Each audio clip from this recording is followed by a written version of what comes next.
Welcome students. This video about 8th standard history unit 3 rural life and society part 1. In this video we are going to see about the land revenue policy under the British. In that, permanent settlement, Rayatwari system and Mahalwari system. Introduction. In the pre-colonial period, Indian economy was predominantly an agrarian economy. Agriculture was then the primary occupation of the people, and even industries like textiles, sugar, oil, etc. were dependent on it. The British government in India did not adopt a pro-Indian agriculture and land revenue policy. British government introduced three major land revenue and territorial systems in India, namely the permanent settlement, the Mahalwari system and the Rayatwari system. The economic exploitation of the peasants led to the revolt in future. Colony ஆதிக்கத்துக்கு முன்னாடி இந்திய பொருளாதாரமானது வேளாண்மையை அடிப்படையாக கொண்ட பொருளாதாரமாக இருந்துச்சு. இந்த காலத்தில் வேளாண்மை அதாவது விவசாயம் மக்களோட முதல்நிலை தொழிலாக இருந்துச்சு. நெசவு தொழில், சர்க்கரை தொழில், எண்ணெய் தொழில், இன்னும் பிற தொழில்கள் இந்த விவசாயத்தை சார்ந்து தான் நடந்துச்சு. ஆங்கில அரசு இந்தியாவோட பழமையான விவசாய முறையையும் நில வருவாய் கொள்கையையும் ஏத்துக்கல. நிலையான நில வருவாய் திட்டம், மகள்வாரி திட்டம், ரயத்துவாரி திட்டம், இந்த மூன்று பெரிய நில வருவாய் மற்றும் நில உரிமை திட்டத்தை ஆங்கில அரசு இந்தியாவில் அறிமுகப்படுத்துச்சு. இந்த திட்டத்தின் மூலம் விவசாயிகளுக்கு எதிராக பொருளாதார சுரண்டல் முறை பிற்காலத்தில் அவங்கள ஆங்கிலேயருக்கு எதிராக புரட்சியில் ஈடுபட வச்சுச்சு. Permanent settlement. When Robert Clive obtained the Diwani of Bengal, Bihar and Orissa in 1765, there used to be an annual settlement of land revenue. Warren Hastings changed it from annual to quinquennial, 5-yearly, and back to annual again. During the time of Cornwallis, a 10-year decennial settlement was introduced in 1793 and it was non-permanent settlement. அடுத்தது நம்ம பார்க்க போறது ஆங்கிலேயர்களின் ஆட்சியின் கீழ் நிலவருவாய் கொள்கை, நிலையான நிலவரி திட்டம். 1765 Robert Clive அப்படின்றவர் வங்காளம், பீகார், ஒரிசா இந்த பகுதிகளில் வரி வசூலிக்கிற முறையை பெற்றதுக்கு அப்புறமா ஓராண்டு நிலவருவாய் திட்டத்தை நடைமுறைப்படுத்தினார். அதுக்கப்புறமா வாரன் ஹேஸ்டிங்ஸ் தலைமை ஆளுநராக பதவியேற்றதுக்கு அப்புறமா ஓராண்டு நிலவருவாய் திட்டத்தை 5 ஆண்டு நிலவருவாய் திட்டமாக மாற்றி மறுபடியும் ஓராண்டு திட்டமாக மாற்றினார். ஆனால் லார்ட் கார்ன்வாலிஸ் தலைமை ஆளுநரான பிறகு இந்த திட்டத்தை 10 ஆண்டு நிலவருவாய் திட்டமா 1793 மாத்தினாரு. இந்த திட்டம் தான் நிலையான நிலவருவாய் திட்டம் அப்படின்னு அழைக்கப்படுது. Permanent settlement were made in Bengal, Bihar, Orissa, Varanasi division of UP and northern Karnataka, which roughly covered 90% of the total area of British India. It was known by different names like Zamindari, Zagindari, Malguzari, Bisvedari. இந்த திட்டம் வங்காளம், பீகார், ஒரிசா, உத்தரப்பிரதேசத்தில் வாரணாசி, அப்புறம் வடக்கு கர்நாடகம் இந்த பகுதிகளில் கொண்டு வரப்பட்டுச்சு நிலவருவாய் திட்டம். ஆங்கில இந்தியாவின் மொத்த நிலப்பரப்பில் 19% நிலப்பரப்பில் நடைமுறைப்படுத்தப்பட்டிருந்த இந்த திட்டம் ஜமீன்தாரி, ஜாகிர்தாரி, மல்குஜாரி மற்றும் பிஸ்வேதாரி எனும் பல பெயர்களால் அழைக்கப்பட்டுச்சு. Salient features of the permanent settlement. The zamindars were recognized as the owner of land as long as they paid their revenue to the East India Company regularly. The zamindars acted as the agent of the government for the collection of revenue from the cultivators. The amount of revenue that the zamindars had to pay to the company was firmly fixed and would not be raised under any circumstances. They gave 10/11 of the revenue collected by them from the cultivator to the government. The zamindars could grant patta written agreements to the ryots. The ryots became tenants since they were considered the tillers of the soil. All judicial powers were taken away from the zamindars. நிலையான நிலவரி திட்டத்தோட சிறப்பு கூறுகளை இப்ப பார்க்க போறோம். ஆங்கில கிழக்கிந்திய கம்பெனிக்கு முறையா வரி செலுத்துற வரைக்கும் ஜமீன்தார்கள் அப்படின்னு சொல்லப்படுறவங்க நில உடைமையாளர்களாக அங்கீகரிக்கப்பட்டாங்க. விவசாயிகள்ட்ட இருந்து வரிய வசூல் செய்யற அரசோட முகவர்களாக இந்த ஜமீன்தார்கள் செயல்பட்டு வந்தாங்க. ஜமீன்தார்கள் வணிக குழுவுக்கு கொடுத்துட்டு வந்த வரி நிலையா நிர்ணயிக்கப்பட்டு அது எந்த சூழ்நிலையுமே அதிகரிக்கப்பட மாட்டாது அப்படின்னு சொல்லி உறுதியளிக்கப்பட்டுச்சு. விவசாயிகள்ட்ட இருந்து வசூலித்த 11/10 பங்கு வரிய ஜமீன்தார்கள் பிரிட்டிஷ் அரசுக்கு கொடுத்துருவாங்க. ஜமீன்தார்கள் விவசாயிகளுக்கு பட்டா, அதாவது பட்டா அப்படின்னா ஒப்பந்தம், எழுதப்பட்ட ஒப்பந்தம்னு சொல்லுவாங்க. விவசாயிகளுக்கு பட்டா கொடுத்தாங்க. இதன் மூலமா விவசாயிகள் அந்த நிலத்தை உழுவுற வரைக்கும், அந்த உழுவுற காலம் வரைக்கும் அவங்க தான் குத்தகைதாரர்களாக இருந்தாங்க. எல்லா நீதித்துறை அதிகாரங்களும் ஜமீன்தார்கள்ட்ட இருந்து திரும்ப பெறப்பட்டது. Merits. Under this system, many of the waste lands and forests became cultivable lands. The zamindars became the owner of the land. The zamindars were made free from the responsibility of providing justice. The zamindars remained faithful to the British government. This system secured a fixed and stable income for the British government. நிலையான நிலவரி திட்டத்தோட நிறைகள். தரிசு நிலம், காடு இது ரெண்டுமே விவசாய நிலங்களாக மாற்றப்பட்டுச்சு. ஜமீன்தார்கள் நிலத்தோட உரிமையாளர்களா ஆனாங்க. நீதி வழங்குற பொறுப்புல இருந்து ஜமீன்தார்கள் விடுவிக்கப்பட்டாங்க. ஜமீன்தார்கள் இந்த பிரிட்டிஷ் அரசுக்கு நம்பிக்கைக்குரியவங்களா மாறினாங்க. பிரிட்டிஷ் அரசுக்கு நிலையான வருவாய கிடைப்பதை உறுதி செய்தது. Demerits. The British government had no direct contact with the cultivators. The rights of the cultivators were ignored and they were left at the mercy of the zamindars. The peasants were almost treated as serfs. This system was made the zamindars lethargic and luxurious. Many conflicts between the zamindars and the peasants arose in rural Bengal. குறைகள். ஆங்கிலேய அரசு விவசாயிகளோட நேரடியான தொடர்பு வச்சுக்கல. விவசாயிகளோட உரிமைகள் மறுக்கப்பட்டதோட ஜமீன்தார்கள் அந்த பொறுப்புல இருந்து விடப்பட்டாங்க. விவசாயிகள் எப்பொழுதுமே அடிமைகளாக தான் நடத்தப்பட்டாங்க. இந்த திட்டத்தினால ஜமீன்தார்கள் சோம்பேறிகளாகவும் ஆடம்பரத்துல ரொம்ப பிரியமானவங்களாகவும் ஆயிட்டாங்க. வங்காளத்தோட பல கிராமங்கள்ல இந்த ஜமீன்தாரங்களுக்கும் விவசாயிகளுக்கும் நிறைய சண்டைகள் ஏற்பட்டுச்சு. Rayatwari system. Rayatwari system was introduced by Thomas Munro and Captain Reed in 1820. The major area of introduction of Rayatwari system included Madras, Bombay, part of Assam and Coorg province of British India. By Rayatwari system, the rights of ownership was handed over to the peasants. British government collected taxes directly from the peasants. Initially, 1/2 of the estimated produce was fixed as rent. This assessment was reduced to 1/3 of the produce by Thomas Munro. The revenue was based on the basis of the soil and the nature of the crop. The rents would be periodically revised, generally after 20 to 30 years. The position of the cultivators became more secure.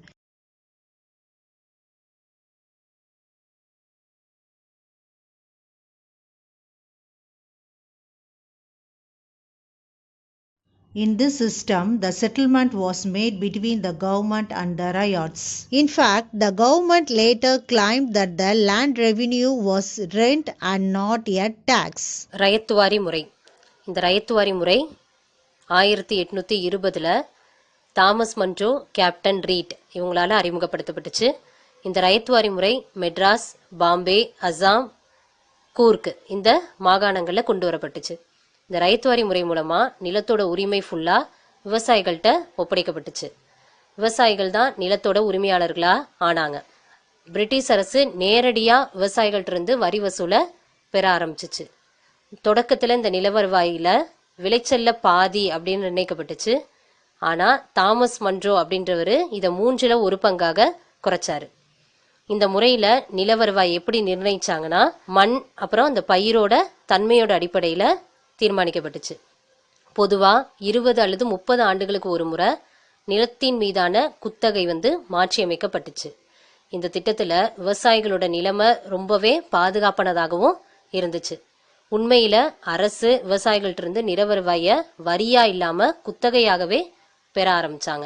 Salient features of the Rayatwari system. The revenue settlement was done directly with the ryots. Measurement of field and an estimate of produce was calculated. Government fixed the demand at 45% to 55% of the produce. Ryotwari முறையோட சிறப்பு கூறுகள். வருவாய் ஒப்பந்தம் நேரடியா விவசாயிகளோட செய்து கொள்ளப்பட்டுச்சு. நில அளவு விளைச்சலோட மதிப்பீடு கணக்கிடப்பட்டுச்சு. அரசு விளைச்சல்ல 45% 50% வரை வரியா நிர்ணயம் செஞ்சுச்சு. Efforts of the Rayatwari settlement. In most areas, the land revenue fixed was excessive. The ryots were hardly felt with bare maintenance even in the best of seasons. Under this system, the government exploited the farmers instead of zamindars. Ryotwari முறையால ஏற்பட்ட விளைவுகள். பெரும்பாலான பகுதிகளில் நில வருவாய் ரொம்ப அதிகமாக நிர்ணயிக்கப்பட்டுச்சு. பருவ காலங்களில் கூட விவசாயிகளால் இந்த வரியை செலுத்தப்பட முடியாமல் ரொம்பவே கஷ்டப்பட்டாங்க. அரசு ஜமீன்தாருக்கு பதிலாக விவசாயிகளை ரொம்பவே துன்புறுத்த ஆரம்பிச்சாங்க. Mahalwari system. Mahalwari system, a brainchild of Holt Mackenzie, was modified version of the zamindar settlement introduced in the Ganga Valley, the northwest province part of the central India and Punjab in 1822. The Lord William Bentinck was to suggest radical changes in the Mahalwari system by the guidance of Robert Martins Bird in 1833. Assessment of revenue was to be made on the basis of the produce of a mahal or village. All the proprietors of the mahal were severally and jointly responsible for the payment of revenue. Initially, the state share was fixed to 2/3 of the gross produce. Bentinck therefore reduced to 50%. The village as a whole, through its headman or lamender, was required to pay the revenue. This system was first adopted in Agra and Adab and later extended to other parts of the United Provinces. The burden of all this heavy taxation finally fell on the cultivators. இந்த மகள்வாரி முறை hold Mackenzie அப்படின்றவரோட சிந்தனையில் வந்த ஒரு முறை. அதாவது ஜமீன்தாரி முறையோட மாற்றியமைக்கப்பட்ட ஒரு வடிவம். கங்கை சமவெளி, வடமேற்கு மாகாணங்கள், மத்திய இந்தியாவோட சில பகுதிகள், அப்புறம் பஞ்சாப், இந்த பகுதிகளில் 1822 இந்த முறை அறிமுகப்படுத்தப்பட்டுச்சு. ராபர்ட் மெர்தின்ஸ்பர்ட் என்பவரோட வழிகாட்டுதலில் 1833 வில்லியம் பெண்டிங் பிரபு இந்த முறையில் சில மாற்றங்களை கொண்டு வந்தார். மகள் அல்லது கிராம விளைச்சலோட அடிப்படையில் இந்த முறையில் வருவாய் மதிப்பீடு செய்யப்பட்டுச்சு. மகள் பகுதியோட அனைத்து உரிமையாளர்களுமே நில வருவாய் செலுத்துறதுக்கு கூட்டு பொறுப்புடையவர்களாக இருந்தாங்க. தொடக்கத்தில் மொத்த விளைச்சல்ல 2/3 பங்கு நில வருவாய் அரசுக்கு கொடுக்கப்பட்டுச்சு. அப்புறமா வில்லியம் பெண்டிங் பிரபு மொத்த விளைச்சல்ல நில வருவாய் 50% இருக்கட்டும் அப்படின்னு சொல்லி குறைச்சாரு.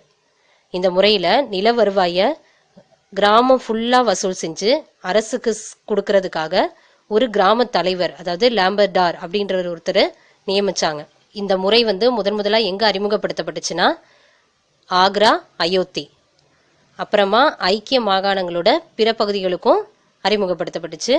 இந்த திட்டத்திலையும் அதிகமான வரி சுமை எல்லா விவசாயிகளுக்குமே ரொம்ப கஷ்டத்தை தந்துச்சு. Salient features of the Mahalwari settlement. The lamender acted as intermediaries between the government and the villagers. It was the village-wise assessment. One person could hold a number of villages. The village community was the owner of the village common land. The village had belonged to the village community. இந்த மகள்வாரி முறையோட சிறப்பு கூறுகள் என்னென்ன அப்படின்னா, கிராம தலைவர் அரசுக்கும் கிராம மக்களுக்கும் இடையே இடைத்தரகர் போல செயல்பட்டார். இந்த திட்டம் கிராம வாரியான மதிப்பீடா இருந்துச்சு. ஒரே நபர் பல கிராமங்களை தன்னோட வசம் வச்சிருக்கிறதாகவும் இருந்துச்சு. கிராம நிலங்களுக்கு கிராமத்தை சேர்ந்த சமுதாயத்தினரே உரிமையாளர்களா இருந்தாங்க. Effects of the Mahalwari settlement. The Lamandas enjoyed privileges which was misused for their self-interest. This system brought no benefit to the cultivators. It was a modified version of the zamindari system and benefited the upper class in villages.